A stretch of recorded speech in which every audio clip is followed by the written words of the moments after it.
तुम्हाला माहीत आहे का, आपण जी टरबूजाची साल टरबूज खाऊन झालं की फेकतो, त्या सालीपासून आपण वर्षभर टिकणारी टुटी फ्रुटी किंवा ही अशी कँडी बनवून ठेवू शकतो.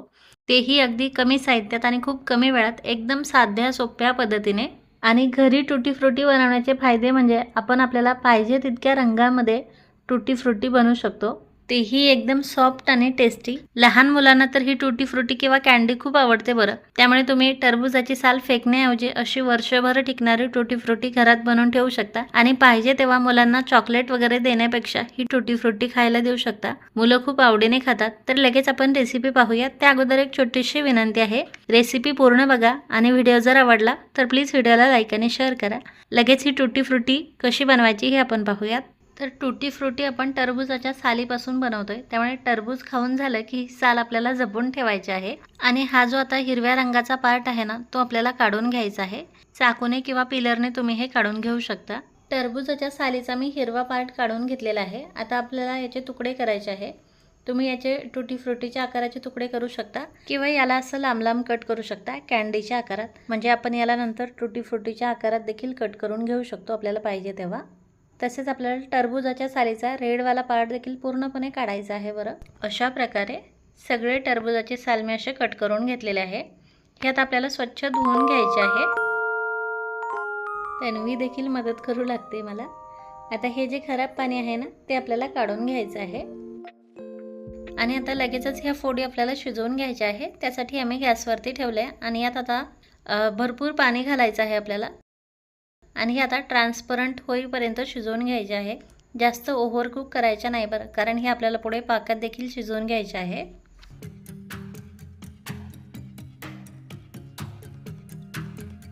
आता 5 ते 6 मिनिट फक्त मध्यम आचेवरती हे आम्ही शिजवून घेतलेले आहे. आणि ह्या लगेच अशा ट्रान्सपरंट दिसायला लागल्या, तुम्ही पाहू शकाल. इतकेच हे आपल्याला शिजवून घ्यायचे आहे. तर लगेच गॅस बंद करते मी आणि यातलं आता आपल्याला पाणी काढून घ्यायचं आहे.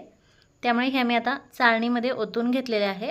आता ह्या टरबूजाच्या काचऱ्या आपल्याला पाकात शिजवून घ्यायच्या आहे. त्यामुळे आपल्याला इथे साखर घ्यायची आहे 1 कप, वजनही 250 ग्रॅम आहे. त्यानंतर त्यात पाणी घालायचं आहे 1.5 कप. आता आपल्याला काही याचा एकतारी पाक वगैरे बनवायचा नाही आहे बरं. सगळ्यात अगोदर आपल्याला फक्त यातली साखर विरघळून घ्यायची आहे.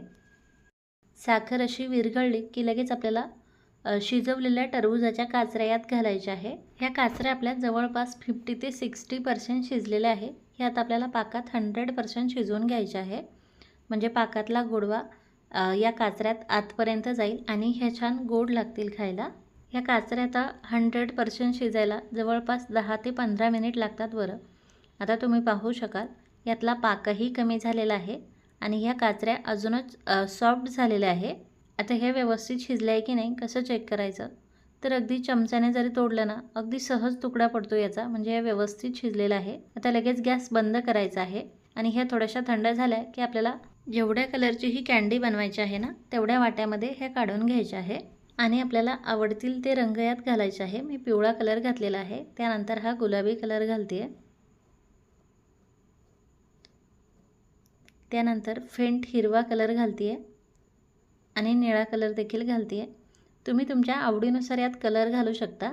त्यानंतर घातलेले रंग यात व्यवस्थित मिक्स करायचे आहे. तसेच कँडी आपल्याला पाकासोबत टाकायच्या आहेत बरं वाटीमध्ये, नाहीतर नुसत्या कँडी टाकल्या तर रंग व्यवस्थित ते ॲब्झॉर्ब करणार नाही आणि गोडवा देखील व्यवस्थित येणार नाही. असे रंग मिक्स करून घेतले की हे आपल्याला कमीत कमी 10 ते 12 तास अशाच ठेवायचे आहे छान मुरण्यासाठी. 10 ते 12 तासानंतर तुम्ही पाहू शकाल कँडीचा रंग असा डार्क झालेला आहे. म्हणजे याने रंग छान ॲब्झॉर्ब केलेला आहे. तर आता यातला पाक आपल्याला काढून घ्यायचा आहे आणि ह्या छान सुकण्यासाठी ठेवायचे आहे. अशा छोट्या चाळणीत टाकून यातला सर्व पाक आपल्याला काढून घ्यायचा आहे. आणि हे परत मी थोड्या वेळ चाळणीतच ठेवणार आहे, कारण यातला जो असेल नसेल पाक असेल ना, तो सगळा निघून जाईल. काय मस्त कलर आला आहे, तुम्ही पाहू शकाल. आता हा जो रंगीबेरंगी पाक आहे ना, तो तुम्ही सरबत बनवण्यासाठी वापरू शकता. कँडीतला पाक निथळल्याच्या नंतर हे मी ताटात सुकायला टाकलेलं आहे. हे आता आपल्याला पूर्ण कोरड्या होईपर्यंत फॅनखाली सुकवून घ्यायचे आहे. आणि हवं तर याला तुम्ही 1-2 तास उन्हात देखील सुकवून घेऊ शकता. म्हणजे ह्या जास्त महिने टिकतात.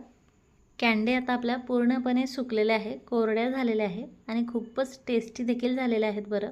आणि एकदम छान सॉफ्ट झालेले आहेत बरं. तुम्ही पाहू शकाल अजिबात हार्ड वगैरे नाही आहे. आता तुम्हाला ह्या टुटी फ्रुटीच्या आकारात हव्या असेल तर तुम्ही ह्या कँडी कट करून देखील घेऊ शकता आणि स्टोअर करून ठेवू शकता किंवा पाहिजे तेव्हा कट करू शकता.